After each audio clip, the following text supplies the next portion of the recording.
Към рубриката ни новите известни сега. С кого ни среща Василена Гръбчева днес? С един човек с прякор чеченеца. Много е популярен в социалните мрежи. Ще разберем защо и как изглежда, с какво се занимава, как звучи чеченеца и Василена сега. Кой е той? Кое е това животно? Чеченица! Нарича се Кудин или по-известен Бънди. Тук сме с Тошо, куката из Чеченеца. Дига ми санги!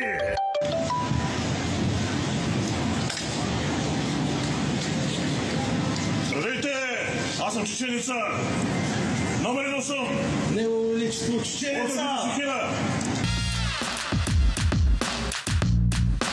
Тези, които хора не знаят кой съм, аз съм Чеченица.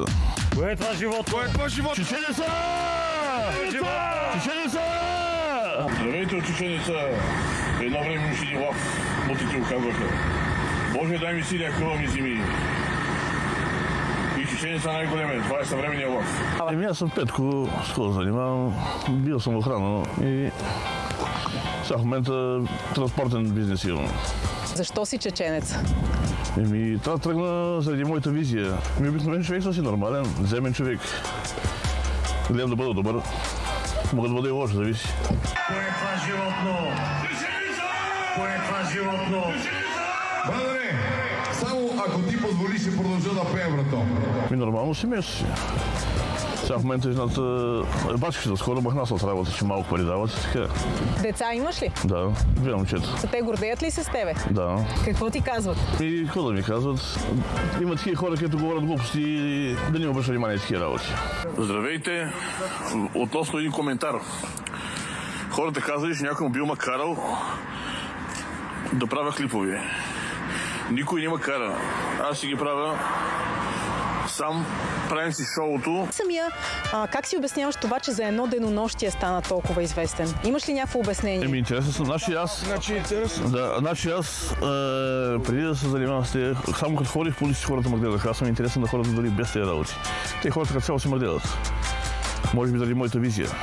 Това основното и умея да правя шоу. Значи Чеченица е от квартал Прослав, Пловдив, и там го знаят не по-безизвестен Кудин.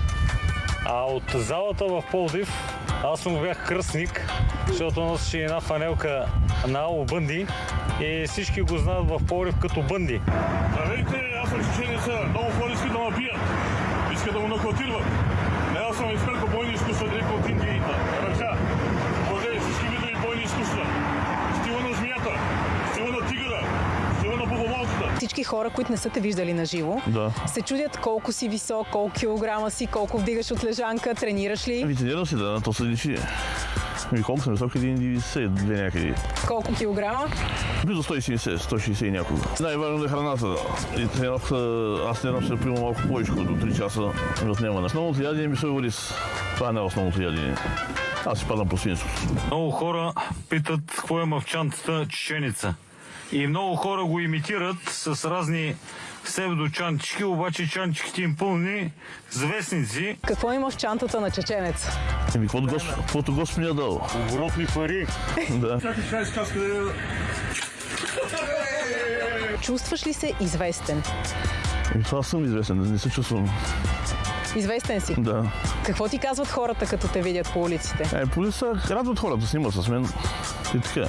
Имаш ли вече много участия? Имате ли клипове, реклами? Си правим, да, канал на реклами, на участия, да. Кое е това животно? Чеченица! Кое е това животно? Чеченица! Те вече те канят на детски рождени дни, нали така? Да.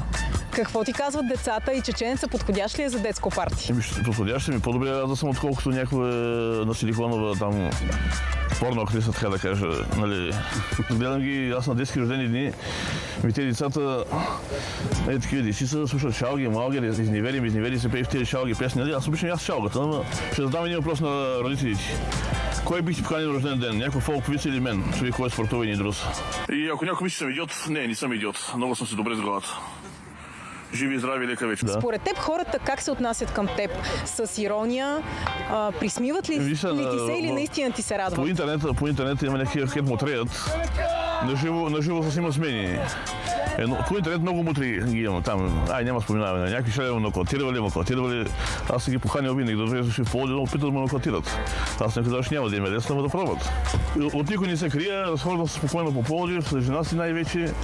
Ако някой иска да пробва да му наби, може да пробва се. А предизвикват ли те на бой като те По интернет ме предизвикат, да. Те по интернет са големи мутри. И по телефони някой ми е дал мога да намери ми мутрият ми по телефона, така да кажа, мутрият. На живо съм снимат с мен, но по телефона мутрият. Никой не смее на живо да тръгне към теб. Да, по TikTok и там. А ти какъв човек си по принцип? Мил, добър или по-агресивен? Мога да бъда мил и добър, мога да бъда агресивен. Ако някой сега ако искат да ме бият, те ще разберат такъв мога да бъда. А те, които си имат с мен, много добре знаят, че съм добър, с малки и не отказвам никой. И то се вижда на какво съм способен. Няма какво да обяснявам повече. През мен ме взимат на сериозно. То се личи. Дали занимавам? Дали занимавам сериозно с тези работи? Пресмия, ама той е 20 000 напред. Да. Хората му се пресмият, кервана си върви. Това животно, кое е това животно? Нарича се Кудин или по-известен Бънди.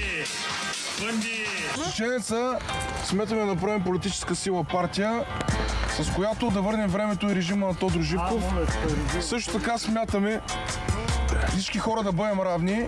Другото, което смятаме, всички тези хотели, които са на олигарсите, да бъдат направени старчески домове, хора с проблеми, хора, които няма къде да живеят. Чакай сега да уточня за режима на Байтош. Точно като казва режима на Байтош, няма предвид пълни режим на Байтош. Ще има някакви изключения сега. Ама сега на изборите ще участвате ли? Не сме регистрирали. Не сме регистрирали, да. Да я регистрираме. Да. Значи да не го разберат точно грешно, че режима на Байтош. Няма да е пълно там, както е било там, нали. Сигните не може да излезе там до 12 часа някакви работи. Друга ли сте да участваме, не сте знаеш? Ще има някакви изключения, няма да е баш пълния режим на Тодор Живков. Това му е идеята. Колко ти даде чеченеца?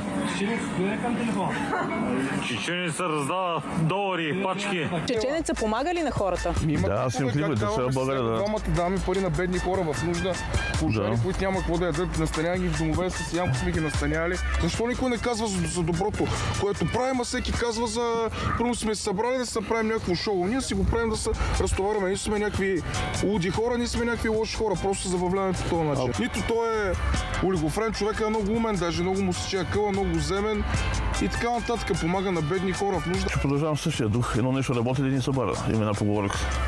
Може да стане по-добре, може и по-зле. Ще продължаваме така напред. Чеченеца! Я кажи бойния вик на чеченеца. Ами, днеска категорично ни е разнообразно. От Валдис Домбровскис до Чеченеца имаме за всеки го по нещо. Няма спор. Мога да сменя темата, нали? Да.